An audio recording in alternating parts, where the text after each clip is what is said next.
I think Brattleboro has been struggling for a number of years in needing a skate park. The skate park's been a pretty, I will say, contentious issue for quite a while. And I mean, it goes back decades, literally, that people have been trying to get this built. It's about time. It's way past time that we should have one. I've been advocating for one for a long time. An outdoor park would be great for the community. Clearly a lack of a skate park. There's just not a place for people to engage in this great activity to do, you know, and it's also frowned upon downtown. I mean, there's some awesome skate spots downtown. We all know about that, but there's not places that you can legit do it. The town has worked with people who'd like to build a skate park over the years to try to get it sited and built to the extent that's feasible. So when the new select board came on, David Gartenstein was chairman, and they inherited the Crowell Lot challenge, if you will, including all the neighbors who were opposed to it.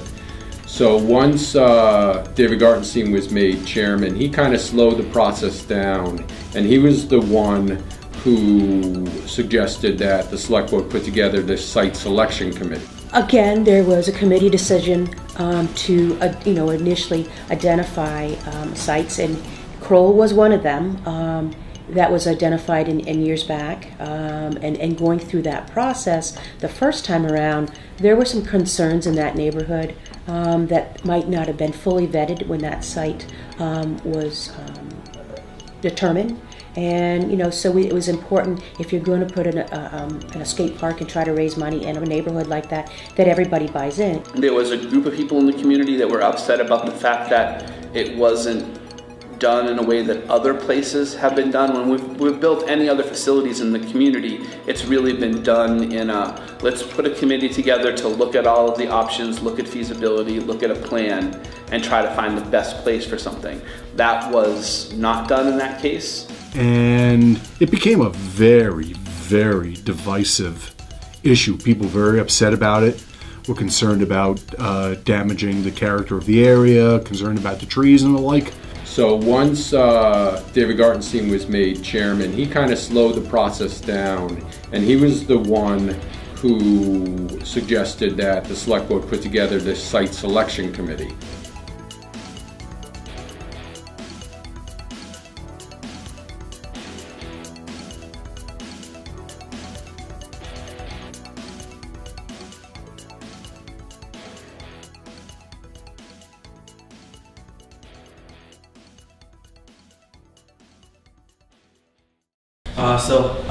How's David Gartenstein impacted the skate park? He stopped it from going into the Crowell Lot, in my opinion.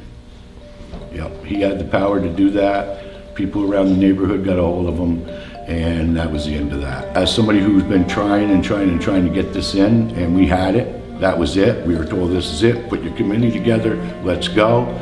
And then for him to get elected on there and then change it was very disappointing to me personally, and to a whole bunch of other people. And now they're just moving it all over the place. You know, it's crazy to me. You know, they talk about the hill at the top of the thing, how dangerous that is. Well, guess what? Memorial Park, you got a hill.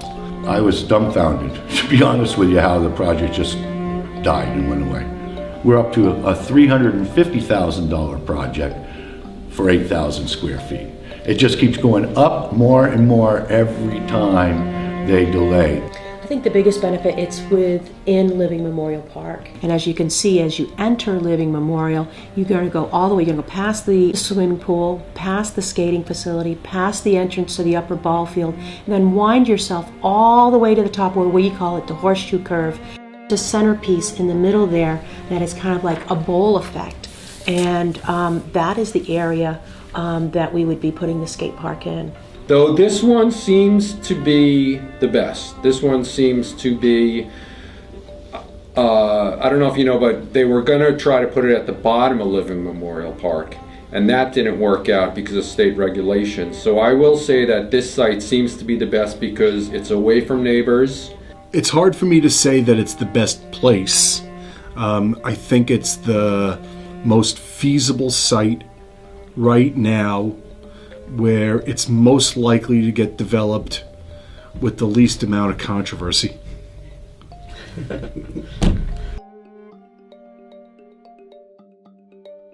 As contentious and newsworthy as this project was, I don't think it really drove the political scene too much. Like, I don't think anyone was voted in or out because kids don't vote. Skateboarding is kind of a renegade sport, you know, and I'm actually kind of want to keep it that way. One thing I'd just like to say is let's give our youth a chance, for crying out loud. This just blows my mind.